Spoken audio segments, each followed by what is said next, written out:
Je suis magnétiseur et coach de vie. Alors, j'ai pas fait ça toute ma vie.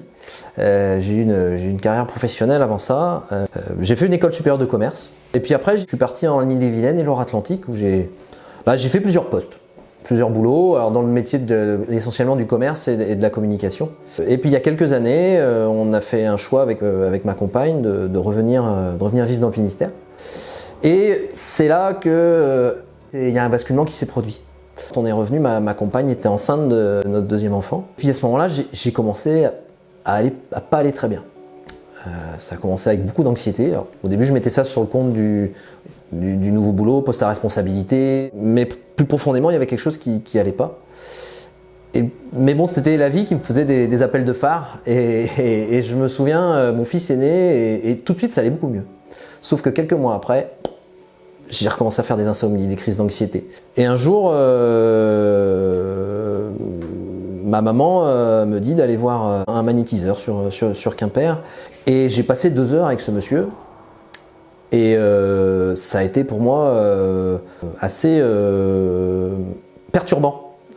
D'un point de vue des sensations, d'un point de vue de tout ce qui s'est passé. Et à la fin de la séance, je lui ai demandé mais comment ça marche votre truc en fait, c'est quoi pour essayer de comprendre.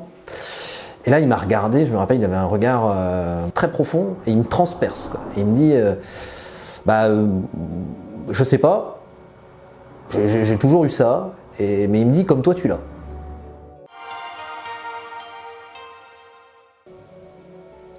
Et là, je suis resté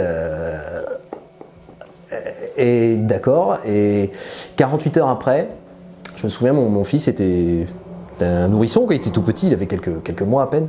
Et je le vois, mon petit gars qui est en train de se débattre. Il avait des régurgitations, ce qu'ont souvent les nourrissons. Et j'arrivais pas à le coucher pour la sieste. Et il se débattait, et je le tenais à bout de bras, là, comme ça. Et c'est parti. Mes mains sont mises à piquer, à chauffer.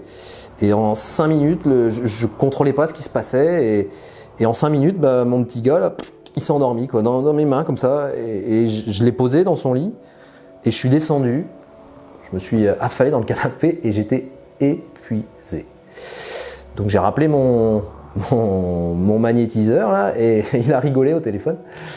Et il m'a dit bon maintenant tu vas venir me voir, je vais t'expliquer 2-3 trucs. Et c'est parti comme ça. Et à partir de là, j'ai commencé à magnétiser les enfants. J'ai 3 enfants, donc il y a toujours un grand laboratoire vivant en fait face à soi. Et puis j'ai commencé à pratiquer. J'ai rencontré des gens, diverses personnes qui m'ont appris différentes choses liées à ce métier, avec plein d'approches différentes. Puis j'en ai fait un peu ma propre pratique. Et puis une fois que j'avais fait les enfants, une fois que j'avais fait la famille, une fois que j'avais fait les copains proches, c'est en forgeant qu'on devient forgeron. Donc je me suis dit à un moment donné, si tu veux continuer à faire, il va falloir trouver des gens. Donc le mieux à faire c'est d'ouvrir un cabinet. Alors le magnétisme, peut t'expliquer globalement ce que c'est. On part d'un postulat, c'est que tout est vibratoire, tout vibre. On n'est pas que matière. Il faut partir de l'idée que du corps humain se déploie une vibration. C'est un peu comme quand vous jetez un caillou dans l'eau. Là où le caillou percute la surface de l'eau, ça va onduler. Il faut imaginer qu'autour du corps humain, ça fait la même chose. Il y a une ondulation qui se fait. Et ça, c'est notre magnétisme. Le magnétisme, tout le monde en a. Sa particularité au magnétiseur, c'est de manipuler le magnétisme. C'est pour ça qu'on l'appelle comme ça, quoi. Et de manipuler cette vibration qui tourne autour des gens et qui traverse le corps physique des gens. Et sa particularité, entre autres, c'est d'être une antenne. Une antenne dont le corps en fait physique vient capter les déformations de cette vibration qui se déploie des gens. On va essayer de venir aider le corps physique à s'auto-guérir et à régler des problèmes physiques, voire psychiques, que la personne peut rencontrer. En 2019, quand je me suis lancé, j'ai accompagné mon activité d'une formation en coaching. Je ressentais ce besoin de pouvoir aller plus loin que simplement poser les mains où ça fait mal. Et on se rend compte souvent d'ailleurs qu'une séance de magnétisme débouche aussi sur du coaching derrière, parce que on met le doigt sur des choses où les gens tournent en rond. En fait, être coach, c'est pas être psychologue.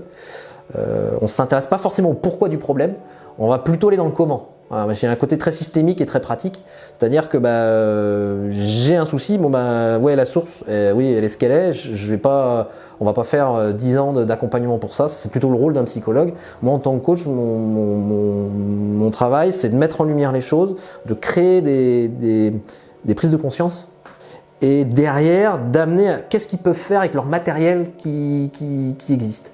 Et c'est en ça où ça se rapproche, c'est hyper complémentaire du magnétisme, c'est que ça me donne, enfin, je suis un peu un façonneur quoi. J'aime bien cette idée-là quoi, c'est-à-dire qu'on va façonner effectivement l'énergie de la personne, on va façonner ce magnétisme qui se développe d'elle, mais on va aussi façonner ses intentions, ses attentions. Où est-ce que elle, on va l'amener à porter son attention et son énergie pour réaliser des projets, pour apporter des changements dans leur vie et pour les mettre en action derrière. Ça a été longtemps un sujet de frustration. Mon grand-père était menuisier ébéniste et il était vraiment très doué. Et j'ai jamais hérité, alors vraiment pas du tout, de ce goût et surtout de cette qualité naturelle de l'usage de mes mains. Je suis vraiment pas doué en bricolage. Et par contre, le fait d'avoir commencé à travailler en magnétisme, d'utiliser mes mains pour venir soulager les gens, ça a été pour moi une source de satisfaction incroyable, quoi. C'est enfin, j'utilisais mes mains pour faire quelque chose, quoi. Bon, ça m'a pas rendu plus doué au bricolage, hein. En magnétisme, on parle de polarité. Faut imaginer notre corps comme une pile géante.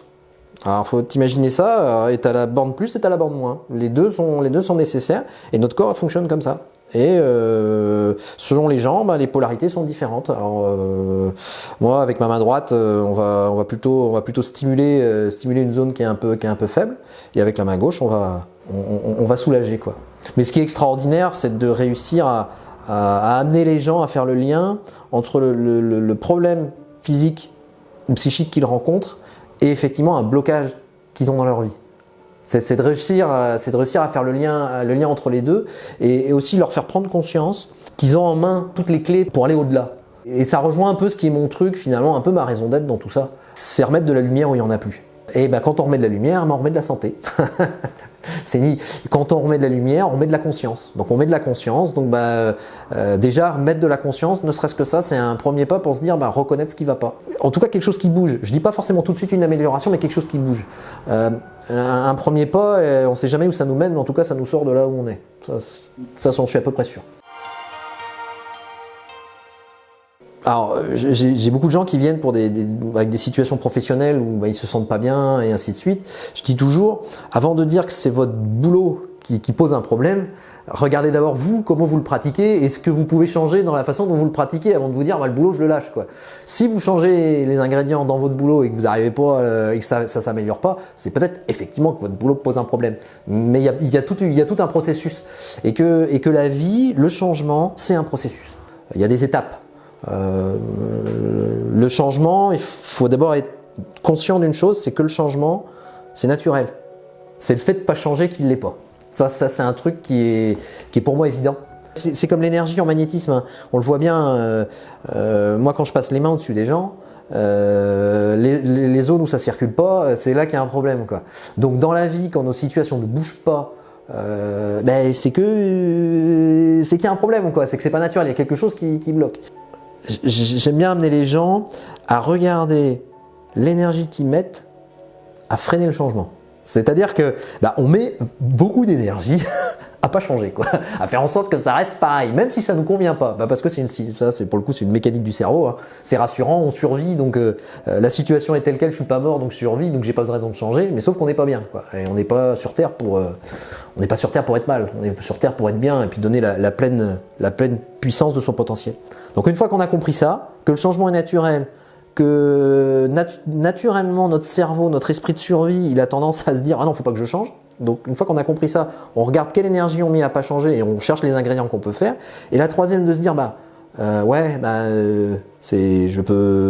j'ai pas toutes les réponses, je vais avancer et puis le fait d'avancer va déjà me proposer d'autres chemins et d'autres portes et on verra bien comment que ça se passe, quoi. C'est trois choses là déjà au départ à accepter.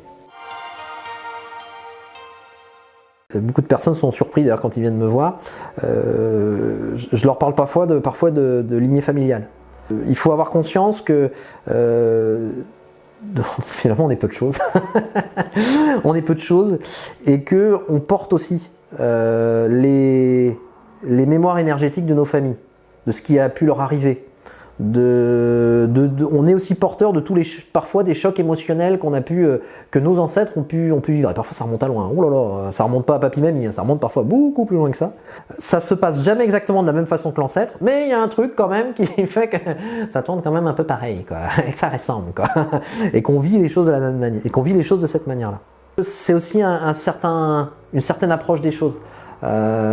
J'aime bien dire aux gens déjà regarder leur prénom et leur dire aussi que le prénom qu'ils portent a aussi un impact. Il y a une transmission énergétique qui se fait. J'aime bien dire en rigolant, je m'appelle Anthony, donc Anthony c'est Antoine, donc c'est Antoiné, donc en toi il y a quelque chose qui naît, et mon nom de famille Halo, l'halo comme le halo de lumière, Antoiné le halo de lumière. Voilà. Il y a une interprétation énergétique derrière au niveau du nom. Et ça, c'est ce que nous ont transmis nos parents, en fait, finalement. Et c'est eux qu'on choisit. Et parfois, c'est très inconscient. Surtout là, en plus, dans des périodes comme ça, où le contact physique est proscrit, croyez à la force de l'énergie et à la force de la vibration. L'intensité d'un regard, l'intensité d'un geste, l'intensité d'une intention. Elle peut faire beaucoup de bien aux gens.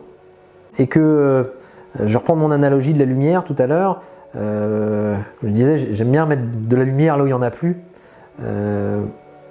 qu'on reparte avec un cierge, ou qu'on donne à quelqu'un un cierge pour voir clair ou une lampe torche, ou qu'on lui donne une petite chandelle, quelque part, c'est aussi lui permettre de voir un petit peu plus clair dans l'obscurité. Et que ça, on peut le retrouver. Il n'y a pas besoin de se toucher, il n'y a pas besoin de se serrer la main, il n'y a pas besoin qu'on ait un masque ou pas. On peut le faire. On peut le faire.